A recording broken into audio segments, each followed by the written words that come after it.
Sure? I'm talking to you. Yes. You're going to do the raffle with Lawrence after his act. Yes? Well done. That was an affirmative. Okay, over to you. Thank you.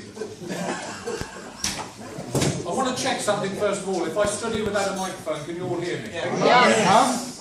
So as long as I pause when you're laughing and clapping and all the rest of it, and then you keep quiet in between, will that be okay? Yes. Excellent. Good. It's nice to be here tonight. I'm actually here because Christine Beadle and John are in Turkey. They send their best wishes and their apologies for not being here tonight. And she said that I had to come along and talk about the book. And if you know Christine, you know that's why I'm stood up here tonight. I was just going to talk about her book, The Essex Scrubber. Have you all heard of The Essex Scrubber? Yes. Yes. Have you all got a copy of The Essex Scrubber? Yes. I can sit down then.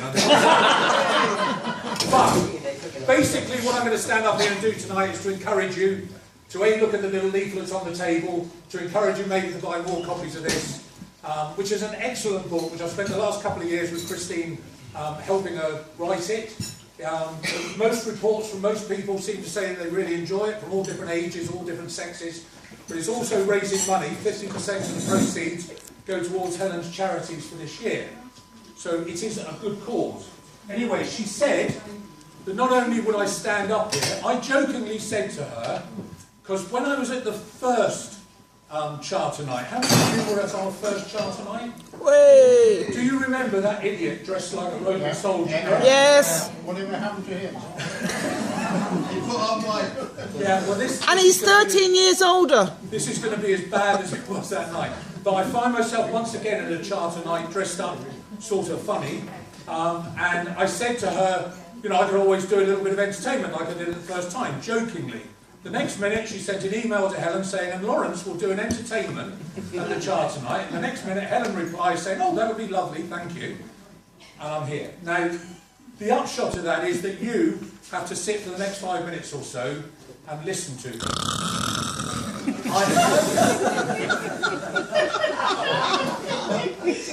I have grandchildren.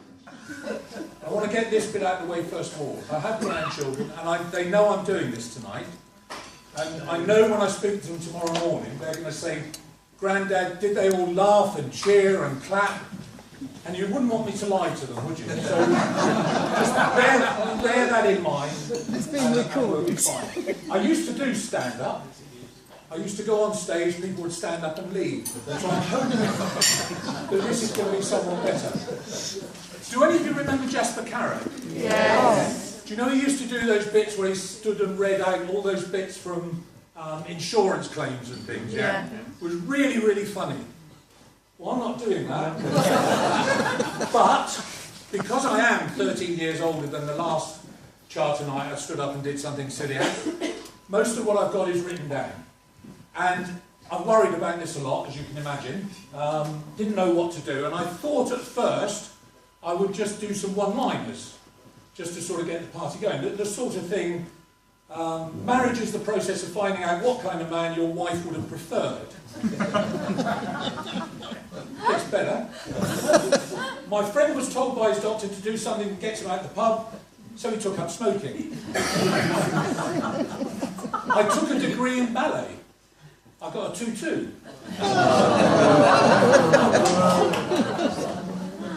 I suffer from kleptomania.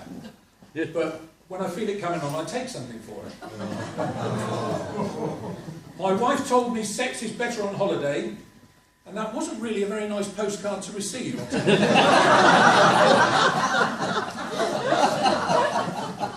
I've got very sensitive teeth. In fact, they're probably quite upset I've even told you that. Very sensitive. The wedding invite said Lawrence Wood +1, so I turned up an hour late. Colin had his neck brace fitted years ago, and since then he's never looked back. I'm very good friends with 25 letters of the alphabet. I don't know why. The odd one's thrown in there. My father was a magician. Well, he wasn't really a magician, he just disappeared a lot when I was young. And talking of fathers and children, You spend the first 2 years of their lives teaching them to walk and talk, and then you spend the next 16 years telling them to sit down and shut up.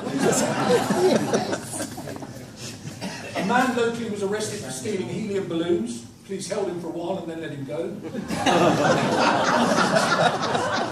My great-grandma died after completing a marathon, but hey, at least she had a good run. It takes a lot of balls to play golf the way I do. My dad's hobby was collecting empty bottles, which sounds so much better than alcoholic, don't you think? A homeless person in Colchester the other day asked me for a cup of tea, for £1. He said, give me £1 for a cup of tea. So I gave him the £1. He wouldn't give me the cup of tea.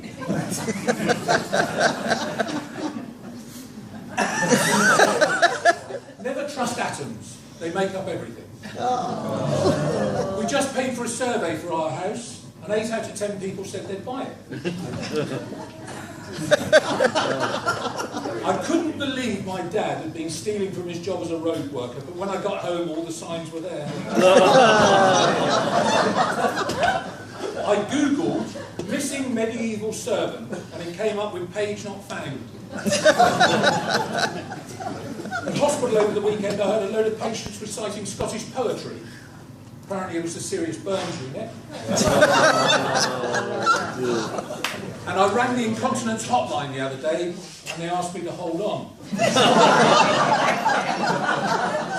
But then I thought, rather than do one-liners, I won't do them. So that wasn't it, really. But the other thing that I do is sort of write the odd poem and stuff, and I've done some of that. So this is all with the aim of encouraging to read those leaflets, buy the book, and raise lots of money for charity. And it's a really good book anyway. And it might be on TV in the future, which is really exciting. There might be a film in the future, which is really exciting. And you will have been there at the beginning of that. Honest. Anyway, right. The first one comes from America, because that's how I'm dressed. I feel like I ought to say, yippee-yi-yay, have a nice day or awesome, like US folks say. I should do some line dancing and perhaps shoot a gun. But my dancing is awful, and well, shooting's not done over here, is it? I'm up here tonight because Christine's away, somewhere in Turkey, which I think's down Mexico way.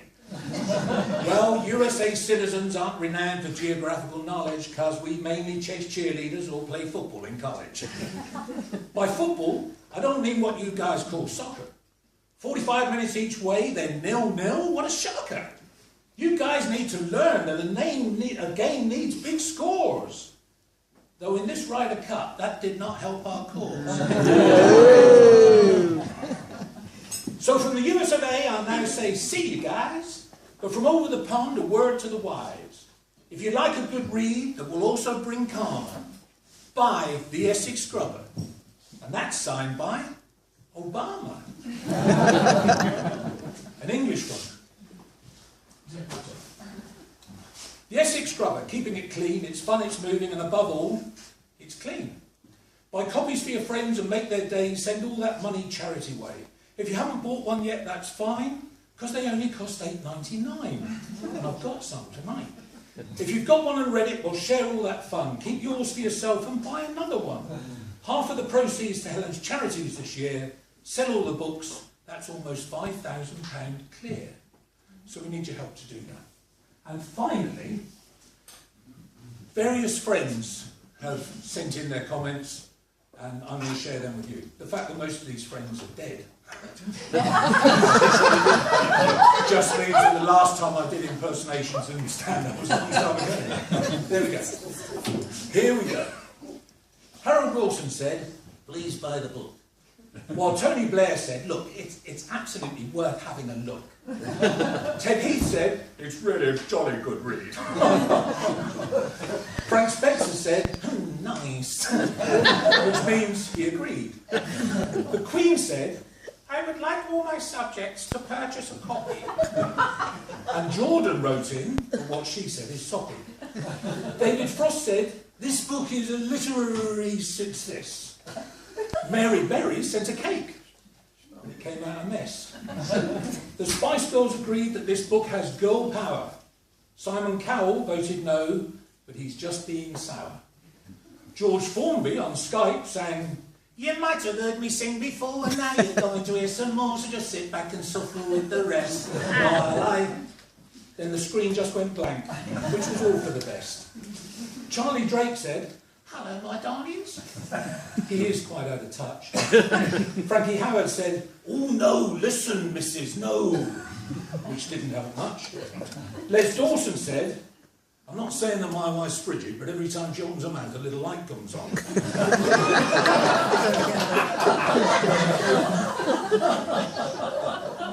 Marlon Brando said, "This is an offer you can't refuse," like a mafia don.